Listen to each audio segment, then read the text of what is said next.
Hello, hello, hello, people. Yes, you're welcome to the Puff Puff Show, and I'm your host, Dr. Timey.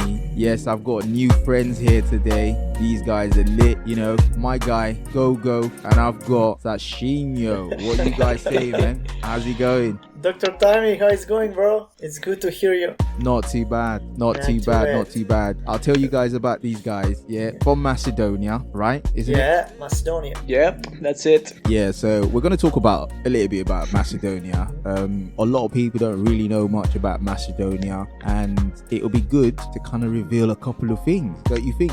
Sure, we'll be glad to share. That's gonna be fun. Yeah.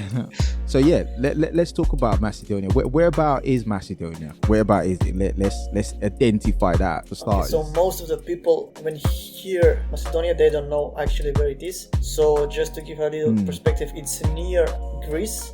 We are neighbors with Greece, Serbia, Bulgaria, and Albania. So we are on the Balkan, in the center of the Balkan. The Balkans, yeah. It's a really small country, like 2 million population, but it's very beautiful with a beautiful nature and really good, generous people with warm culture, with great food, with great weather. The food is awesome.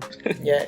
All right. Well, we're gonna go into that because Macedonia sounds like something in the Bible. Yeah. So what language do you guys speak? We speak Macedonian, and yes, you're right. you got your own language. Got our own language. We use Cyrillic as alphabet, not Latin. So and as you mentioned, it is in the Bible. Mentioned it a few, I think 3 or 4 times when Paul refers to Macedonian people, how they helped him, gave him money, and they've always been good people wanting to. So Macedonia is very in terms of like religion, it's always been a Christian town. Yeah, it's an Orthodox country. It's an Orthodox country. When you say Orthodox, what does that mean? It means like the 3 main Christian religions are Orthodox, Catholics, and Protestants. So Macedonia is Macedonia belongs to Orthodox. Yeah. Okay. So in Macedonia, you haven't started having like Pentecostal.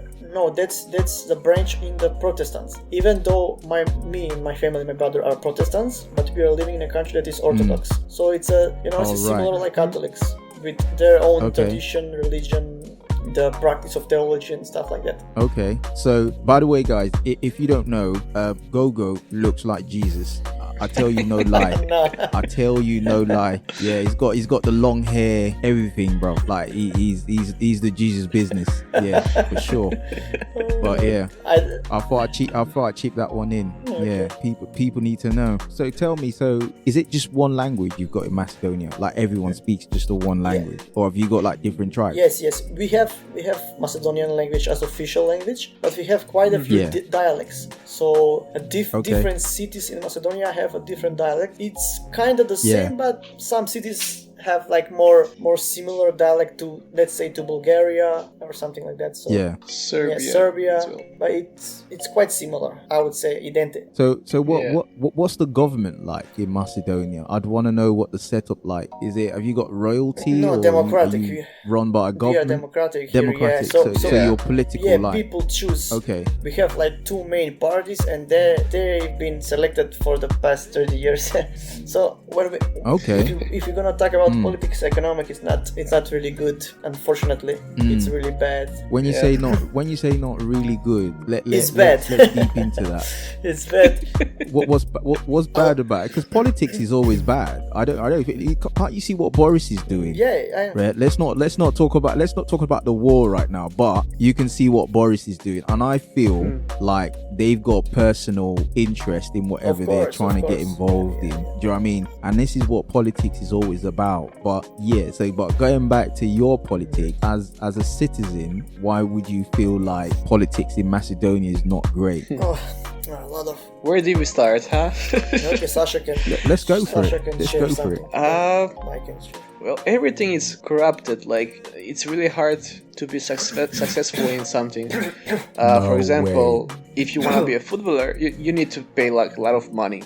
We have a lot of friends, like they were really good in football, and they had offers to go, I don't know, let's say in Italy and in the top clubs, and then the club says, if you want to go there, because of course you have contract with them, so if you want to leave, then you will give us, I don't know, 100,000 of euros, and that's no way that you have that money to pay. And they what do they get paid in the first place if they're expecting to be dishing out 140,000 euros or million euros or whatever that is? Do the footballers get paid well in Macedonia? No, not really. No, We are really bad. No one is following or watching Macedonian football. So especially in the first league, maybe they will get I've heard 500, 600 no, euros. No, it's more. I've talked with a friend who played in the first league in Vardar, so they get anywhere from 8k to 10k per month. Really? And that's the highest pay. Yeah, for a footballer, let's say for a soccer player, yes. So talking about the government now, so what do they not do, or how do they not perform that makes it feel like they're not doing stuff for the people? Man, a lot of issue because we have a long history. We've been part of Yugoslavia like for many years back. So Yugoslavia was, I don't know if you heard about it, but it was formed by a few countries. There was Serbia, Macedonia, Slovenia, Croatia, and Montenegro and Bosnia. So that all was like one country, and it was really good at that time. Very powerful country, and we have great sportists and stuff. But then the president, who was called Josip Broz Tito, he died and everything fell apart. So in 1991 we formed our own country. I don't know what was the word when a country like Scotland, when they wanted to go apart from UK. So we did that in 1991, and from then we are called Macedonia. Before it was like former Republic of Yugoslavia, and a lot of issue came with that. Greece don't accept our name, they say we are Greek and stuff like that, and that's why we had to change our name like 2 years ago. Now we are officially North Macedonia, and a lot of troubles. I saw that on the internet. So our government actually accepted that was like an ultimatum if you want to go to European Union. So we had to change the name. After we changed the name, then Bulgaria gave us veto, they don't approve us, and a lot of issues, man, a lot of history. We had a war here with Albanian people who lived here, the Muslims. So in 2001 we had a really big war here, a lot of people died, and ever since then it's not good, the relationships with the Muslim and Albanians who live here. They want to take our country and are united with Albania, and it seems like the USA supported them, man. Something similar that happened with Kosovo in Serbia. I don't know if you're familiar with that, but on the Balkan the history is really long with the bloody wars, and it was really bad in the past. And something that is happening now with Ukraine and Russia, it's nothing compared to what was happening, how many people were dying in Serbia, Croatia, in Bosnia, Macedonia. So when it comes to politics, it's a very sensitive topic, and as I said, only these two parties has been running for 30 years and they did nothing for the country. They only, whenever one of them gets in place, they just see for themselves, steal money, do nothing, and it's... Do they steal money in Macedonia? I mean, I thought that was only stuff that happens in Africa, bro. Like every time everyone talks about it, to be honest, I don't think they can steal the kind of money they steal in Africa. Every politician, man, it's doing corruption and stealing money. I don't trust that there is a perfect man who is not abusing their position to make money for themselves. Not like literally stealing money, but like, let's say, do some deal and then put some money in the pocket. How things are going. So in that perspective, it's really bad. The economic is therefore bad. Many young people like us are forced to leave our country to find a better future.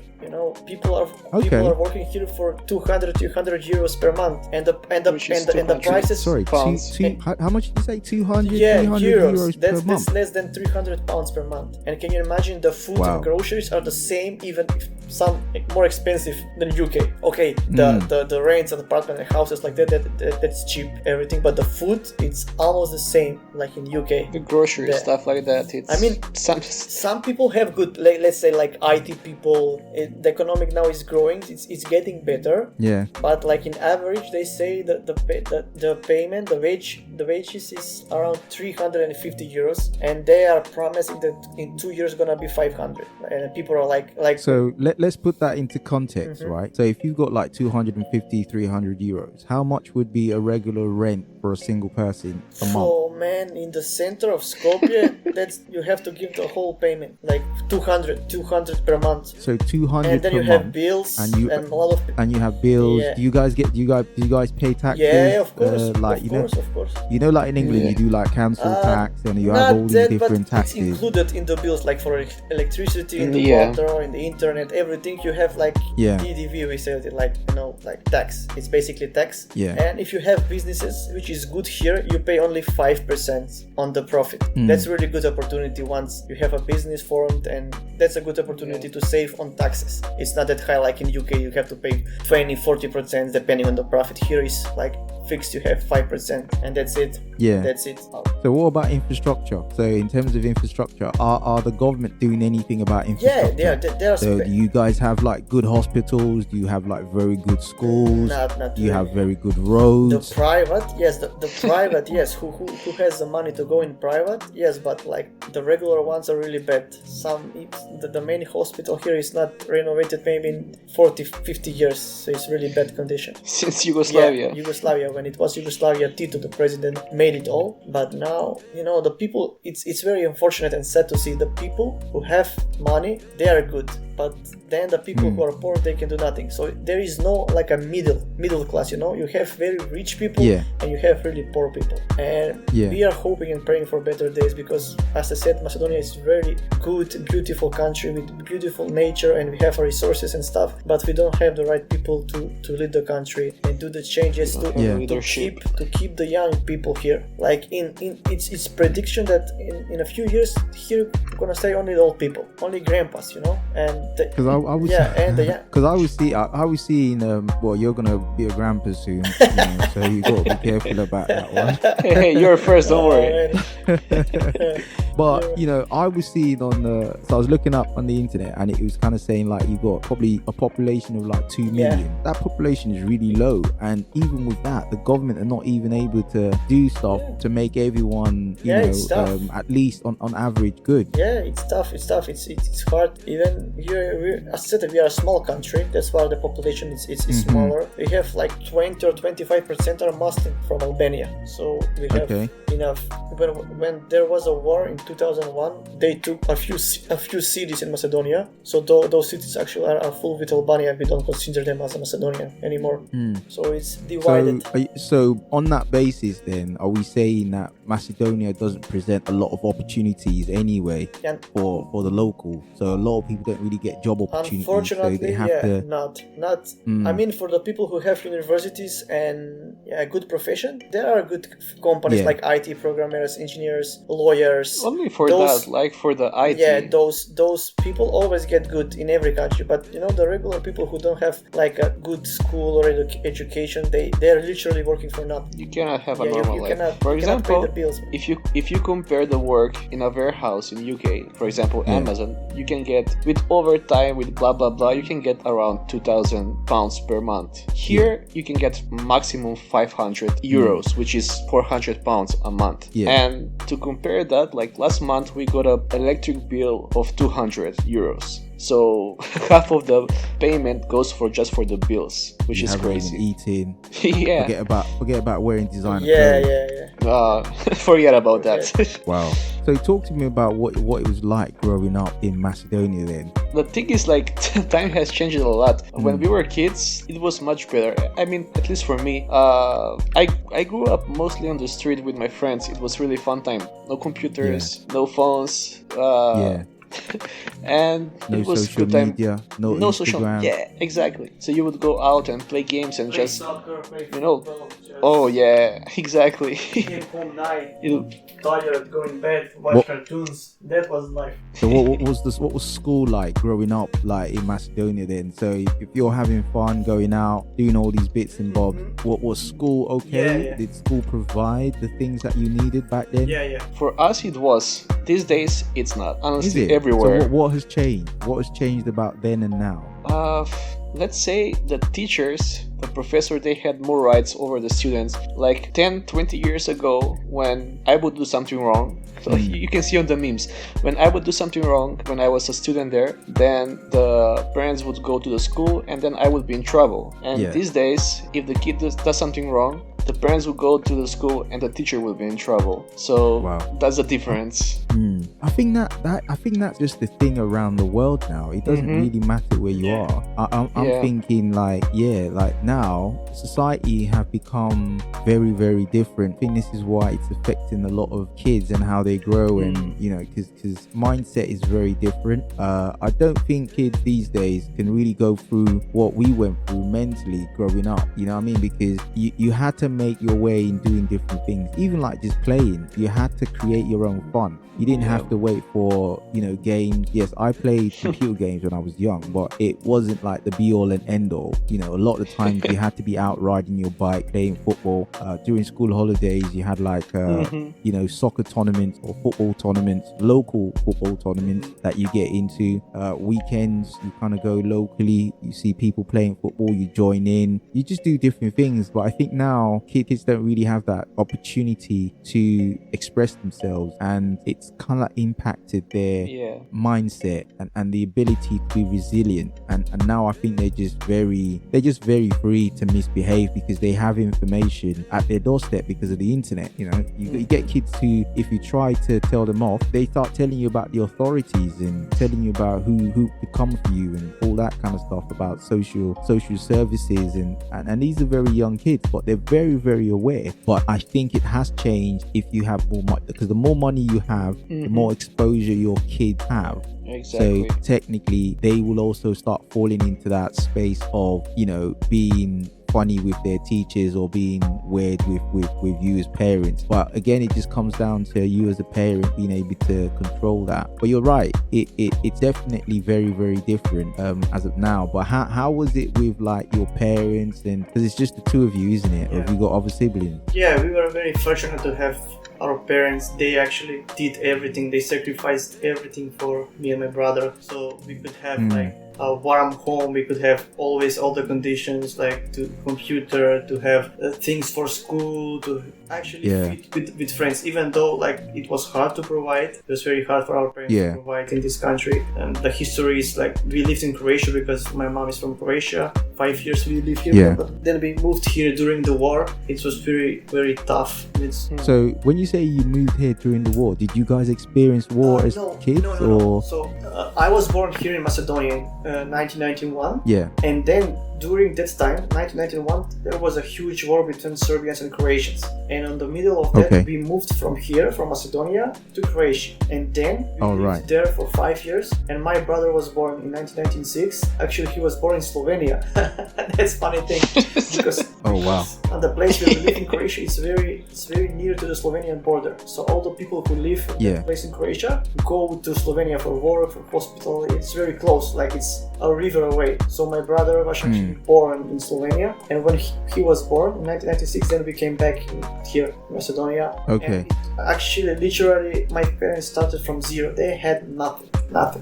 Even today, the house is still not finished. We showed you pictures. I mean, we are very thankful that it's getting there, but it was a process from like, let's say 20 years, maybe a little less. So that house has been gradually building for 20 years.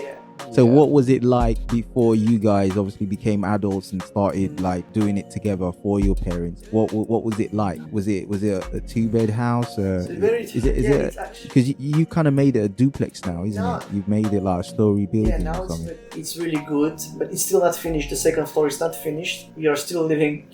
Everyone in the first floor, but at least we have more space now. We used to live in one room for me and my brother, and then one room for my parents. We didn't have a proper kitchen. My mom had to go outside to cook. I mean, we had like something improvisation like a kitchen, but it was not part of the house. So it was very tough for her. It was very tough for us to watch her, how she's sacrificing, and that's why we want to try and like do everything so our parents can enjoy the rest of their years. The rest of the year. So what like the bathroom and toilets and everything, was that in the property that or was external? That was like a really functional, like normal bedroom, but we had something. It was inside at least. We didn't have to go outside. So. I guess this is always it, because you see, I always have conversations with a lot of like Africans, and I always try to say to them that, because if they saw you, especially you Gogo, who looks like Jesus, hey guys, by the way, don't trust Dr. Timey. I'm not like I don't believe that Jesus had brides. I had brides and I have shaved hair. and I have a beard. He's more like a Viking. Yeah, if you saw the show with the Vikings, yeah, that's exactly what I'm looking. Okay, the Vikings. Yeah, go check it out. But I do tell you, he's got long hair, beard, everything, the full shebang. Yeah, everyone who has a long hair and beard is Jesus. So when you do see Gogo, ask him to turn water into wine. It's very possible. I won't do that. I don't drink alcohol. I'm sorry. That's his disclaimer. He's always saying that he doesn't drink alcohol. Well, that's not only in the food. Jesus didn't say that. Jesus didn't say that. He just did it. You know what I mean? Jesus drank alcohol. I mean wine. So there's nothing bad for that. Wine. Yeah. But yeah, like I was saying, when people see your appearance, for instance, they would just assume that everything's rosy and everything's great and you've got everything for you and all that kind of stuff. And what I always say to them is, look, everybody in life, man, we're all just trying to get the best we can. We're all just trying hard to make it to the best that we can. You know, pursue your happiness. It's about what satisfies you as a person, and it's very important for you to understand that journey of your success. It's not about someone else's like ability to have 10 billion. It'll be nice, yeah, if you have 10 billion, but a lot of us really want certain things in life. You know, we want certain things in life. Some of us are all about, like you say, provide for your, you know, mom and dad who've like been there for you and have done the best that they can. Now you want to really enjoy that time with them by giving back, right? Yeah. And it's one of those things where it's not about 10 billion. It's all about what can I be able to afford to make that experience and create that memory with my parents right now, as well as create a life for myself that I will be able to think back and think, oh yes, you know, I had a good life regardless, you know. But people just focus on the fact that oh my government's this, my government's that, and they forget the fact that, look, you have to find it in you. When I met you guys had come to the UK, isn't it? You know, and you'd come to the UK seeking new opportunities. You know, you come to the UK looking for how to make things better for yourself and your family, and you're still on that journey. You're still trying to do that. You're still, you know, trying to get into all the things that you're doing. Your entrepreneurs, your, you know, IT specialists, you're really trying to work through life as you go along. And I think it's always very important, because I've learned a lot of things just by being around you guys. You know, I've learned a lot of things, and we're going to talk about that in another podcast, which is stuff around, you know, how you guys as brothers have agreed to kind of like, you know, take that mission to go and look for opportunities and work together on behalf of your family and see what you can do and see what you can crack out there. And it's very, very important. But, you know, sometimes people just think, you know, it's rosy for everybody out there, but it's not, especially like people in like third world countries. Like, you've talked about war, you've talked about, you know, the government not doing what they're supposed to do, you know, hospitals not being in conditions that they should be, public schools not being in conditions that they should be. Like, obviously in England you get student loans, for instance. There's probably nothing like student loan facility in Macedonia, is there? I mean, there are people are actually in debts here as well. Maybe not for studying. Studying here is like made very easy from the government. Everyone can go to university. It's not that expensive. But people are taking loans for properties, for living, for bills, for anything. Because as I said, as I told you previously, the wages are here very low. So if people don't get credits and debts, and they cannot survive. So it's really bad.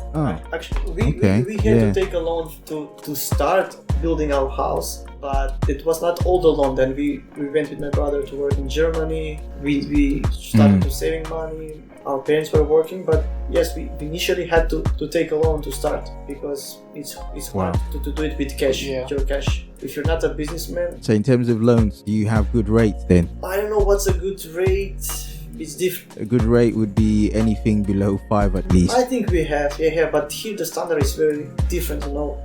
People in the UK get like 300,000, 400,000, 200,000 here. If you get 20,000 it's like a lot, so it's different. Wow. But actually with 20,000 you can do the perfect. For example, you can build the house from scratch here and have a like really big house, maybe for 100, even not that much, 100,000, let's say. Less than that. 60,000. You can have a big house. You cannot make that in UK for. So what would you say the currency? So I think you guys have got your own currency, haven't you? Dinar. It's called dinar. So around 70 dinars is £1. 70. 70. Yeah. So it's 70 to a pound. Yeah. So if I had £100, that will be around 7,000. 7,000. 7,000 dinars. Yes, 7,000. Okay, but at least that's okay. You know, in Nigeria's money is like it's like 700 and something to a pound right now. So that's times 10. So I'm a bit surprised that your economy isn't doing way better and creating more opportunities for people. Yeah, that's very considering that you're sad, not you're not that bad in terms of like currency. In terms of like currency, 70 to 1, not great, but still it's not 700 to 1. But this is the thing though, every economy works differently. Like 200, 300 a month for groceries, right? Would you say that would be for one person, or that's for a family of 2 or 3 or 4?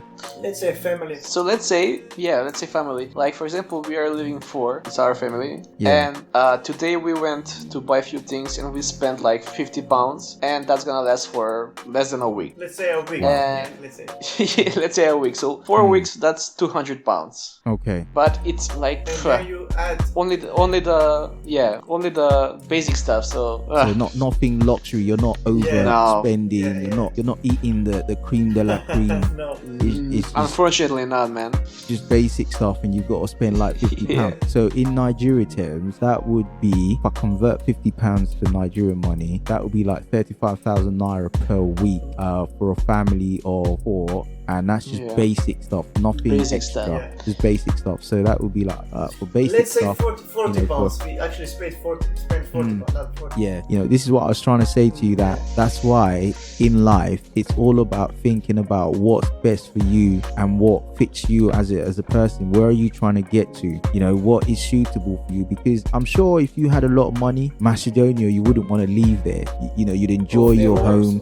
You'd enjoy the community, the culture, your family. You're gonna travel, here and there, but you're not gonna be thinking like I need to. It's the same for you, man. Like you always had like dream to go back to Nigeria for your retirement. Exactly. Home is home. Exactly. Home is gonna be always home. Home is always home, and that is actually the point. Home is always home. So guys, I hope you've enjoyed the conversation about knowing a couple of things about Macedonia from my man Gogo, man like Jesus, and Sashinho. Oh yeah, I'm definitely coming to Macedonia this summer. It's been good having you guys on. Too. So take care, guys. Follow us on the Pop-Up Show and Dr. Timey Official Instagram. And until next time, I'm your guy, Dr. Timey. Easy does it.